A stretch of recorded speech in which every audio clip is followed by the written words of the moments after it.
Nolan. Last time I was here for an event like this was with Bill Clinton. Damn, I'm glad to be here with Radical Rick.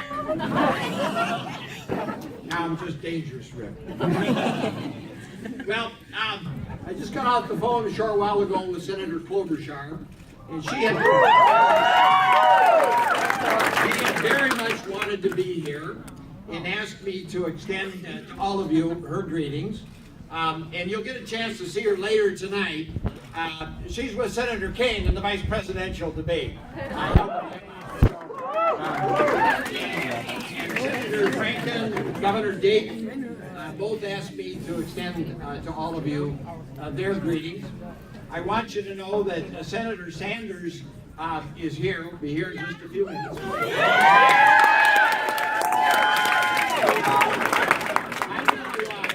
As a result of it, I'm going to get a couple more minutes than I might otherwise. That's all right. Well, listen, we're facing some really big challenges in this election contest. Okay? Starting with Donald Trump.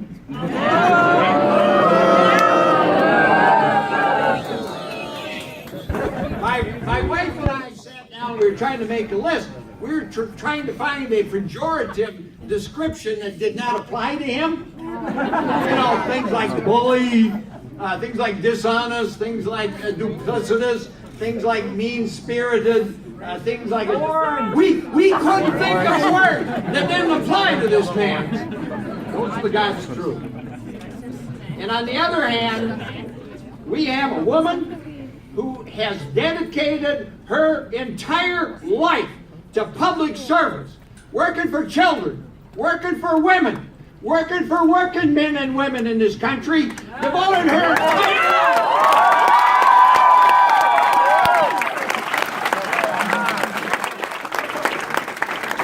And there's not a mean bone in her body. She's all about love. She's all about bringing people together. Because like Paul Wellstone said, we all do better when we all do better.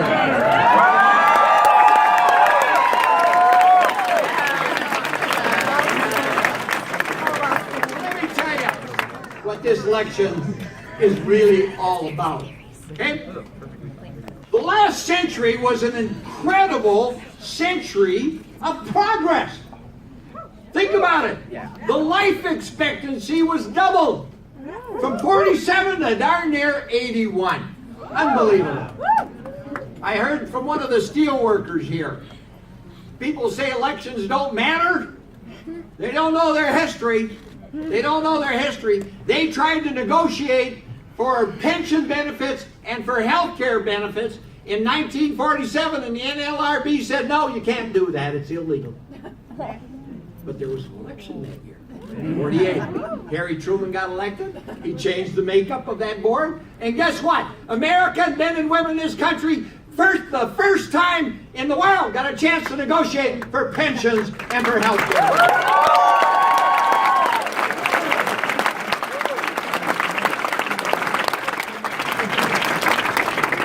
That's how important this union movement is to this country.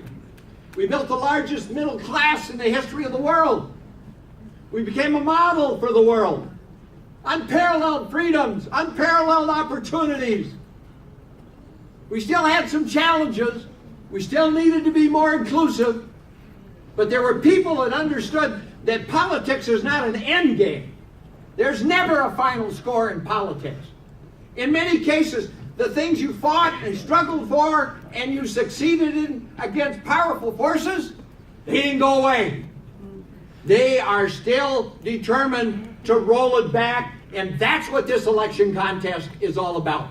We have a Republican Party that wants to roll back an entire century of progress. That's right.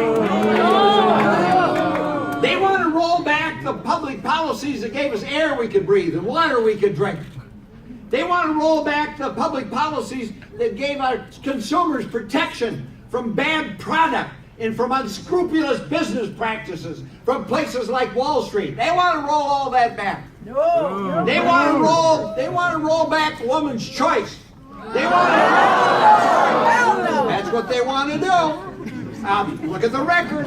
They want to do away with Planned Parenthood. No. They want to do away with marriage equality. They want to repeal the Affordable Care Act. No. It gave 18 million people who did not have insurance. They got insurance. And some of them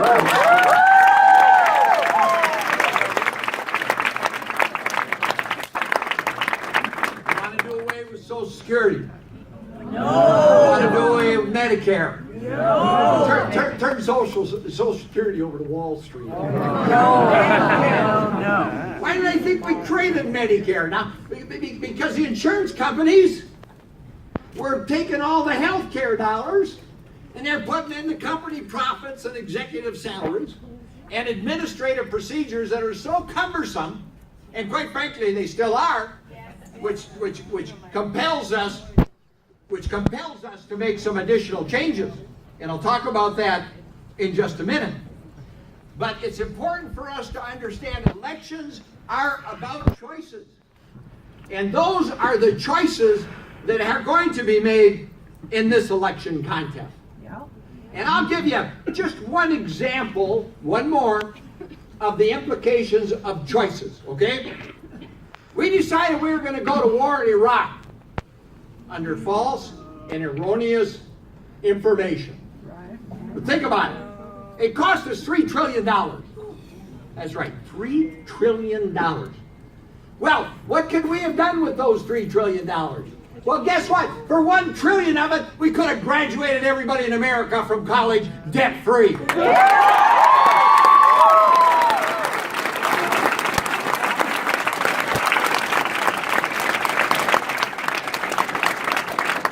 say we don't have the money. My God, we're the richest nation in the world. It's all about your choices. It's about your priorities. For another one of those trillion, we could have rebuilt American infrastructure. We could have fixed the bridges that are falling down, the roads that are crumbling, the trains.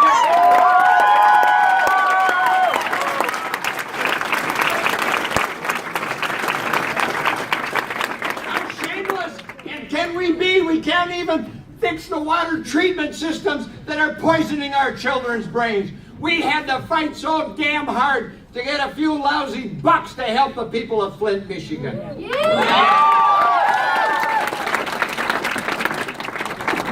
Well, you know, the simple truth is, these Republicans are a majority in the House of Representatives. One of the biggest majorities they've ever had in the history of the country. They're in charge of the Senate. They're winning elections in cities. Thank God not Duluth. Boy, have we got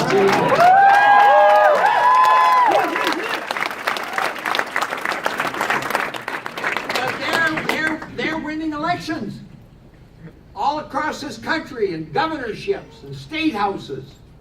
And now they're threatening to take over the presidency of the United States. It is frightening to think what they might do. Because the simple truth is, we already have lost our way in some ways because of their influence over public policy at every level. The simple truth is that, and nobody says it better than Senator Sanders, the rich are getting richer, the poor are getting poorer, and the middle class in this country is getting crushed. Yep. That's the hard.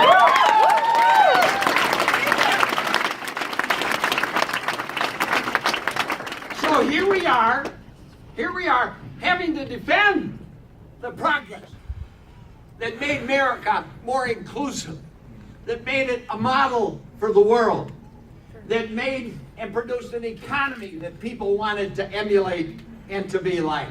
At a time when we should be moving forward on a whole wide range of other issues.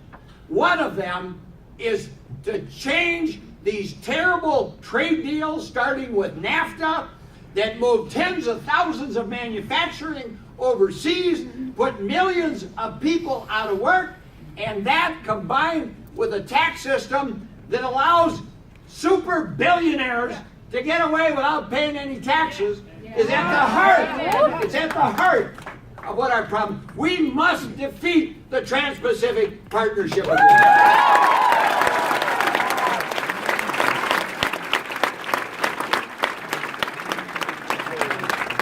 I mentioned the Affordable Care Act.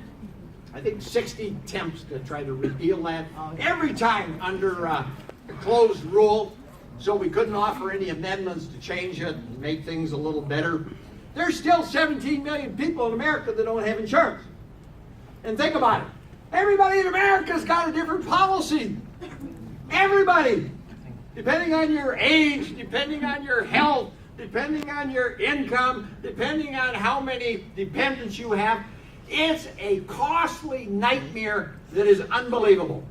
And we will never fix it until this country has a single payer. I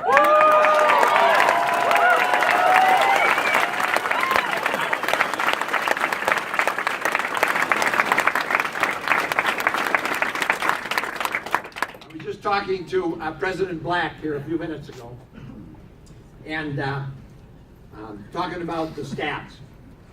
Previous generations, following World War II, they established GI Bill.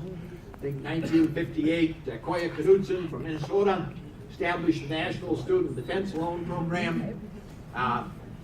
People of that generation were not afraid to pay taxes to fund their universities. I think the state of Minnesota paid about 60% of the cost of funding these universities. Today it's down to 17%. We can thank the Republicans for that. The truth of the matter is, previous generations were able to graduate from universities. They were able to graduate from technical and vocational schools, and they were able to graduate debt-free and immediately become engaged in our national economy, in our national way of life, producing the greatest freedom and opportunity and technologically advanced society in the world. That's what education does. There's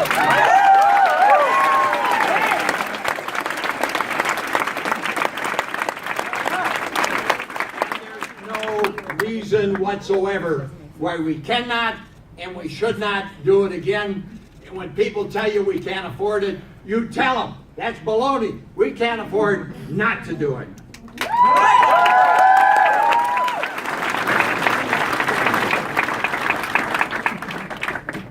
Talking about the challenges that we need to move forward on, my God, some of the challenges of the past look easy.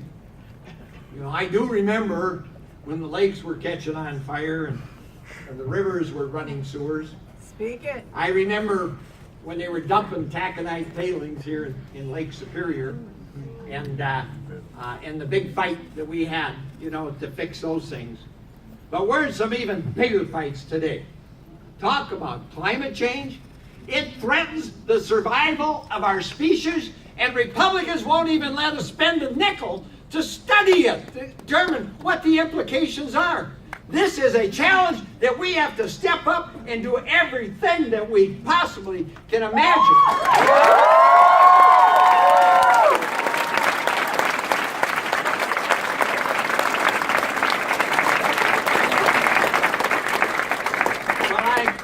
There's so many other things, but we've got someone real special here tonight. But I'm going to close my remarks with one thing, and that is maybe the linchpin to all of this. The linchpin to reversing the growing inequality of wealth in our society. The linchpin to putting an end to a political system that is rigged. An economic system that is rigged. And that is to take the perversive, polluting influence out of money and politics and reverse Citizens United. That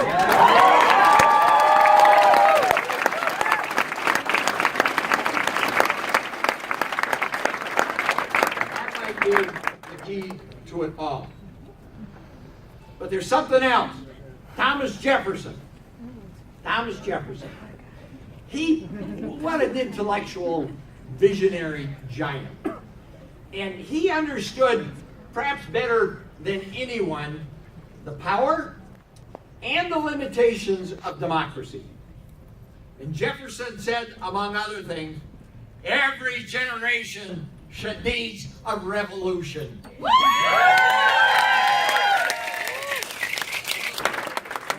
I am about to introduce here has inspired an entire generation, has created a revolution in the way that we think, in the way that we know what must be done, with his vision, with his determination, with his integrity, with his steadfastness. I am so proud to have been a super delegate for this man.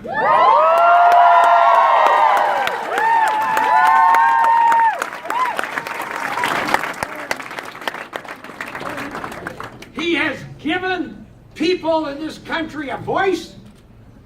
He's given them hope when they thought perhaps there was none. We're still burning! And he has showed us the way, and the way is to elect Hillary Clinton, President of the United States. And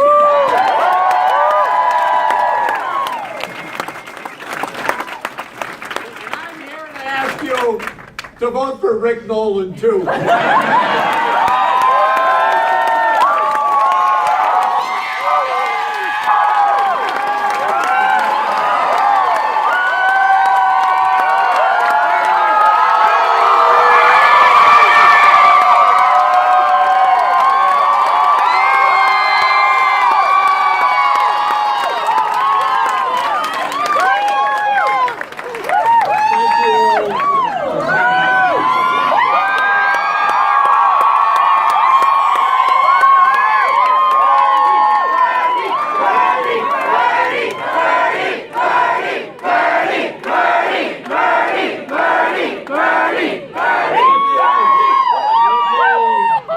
Let me thank Rick for that very generous introduction. You know, we didn't have a whole lot of super delegates. Rick was one, and I appreciate that very much.